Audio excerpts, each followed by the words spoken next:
Hello everyone, welcome back. So in the previous video, we talked about the importance of routine, and so now we are actually going to talk about creating a routine.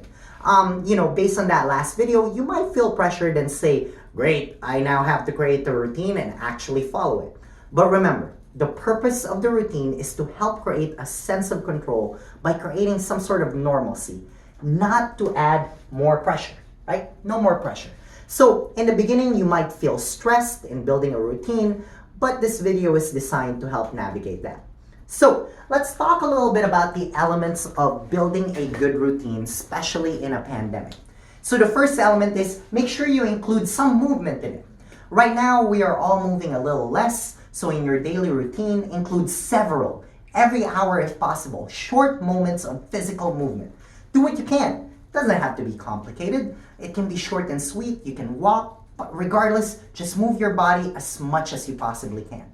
The second very important element of a good routine right now is making sure you have at least an hour where there's no screen time.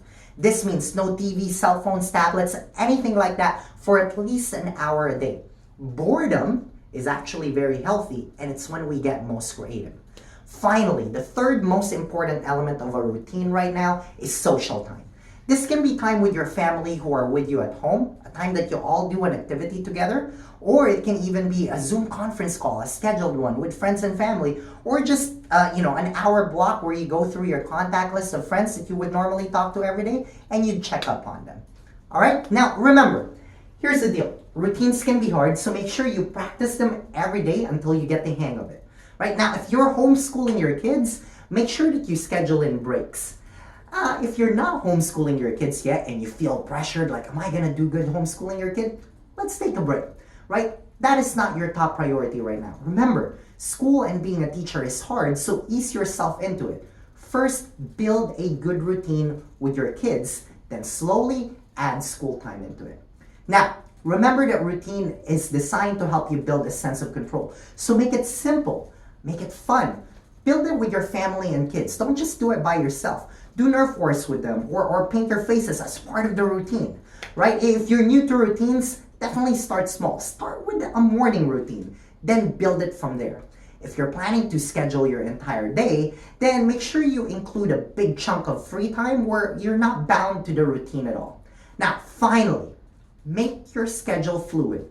There's no need to stick to strict time slots. It's just the order of the day and flow with it. Right now, I know that right now, the most tempting thing to do is to do absolutely nothing. Take advantage of the fact that we get to stay home. There's no school. Woo! Treat this like a vacation. But actually, that is not healthy for your mental health. By going free-flowing, especially at a time of pandemic where there's a lot of stress and we're constantly being fed with information, you will actually begin to develop some bad habits. Right? And these bad habits may actually carry over for when life is done with the pandemic. It may actually create less motivation for you to go back to school, to go back to work when the pandemic is over. Finally, by not building a routine and going free-flowing, you actually create more opportunity for behavior triggers and some negative things. You're bound to binge shop and do other behaviors that you wouldn't want to do. So, during this time of crisis, it is important that we stick with the art of a routine. Thank you.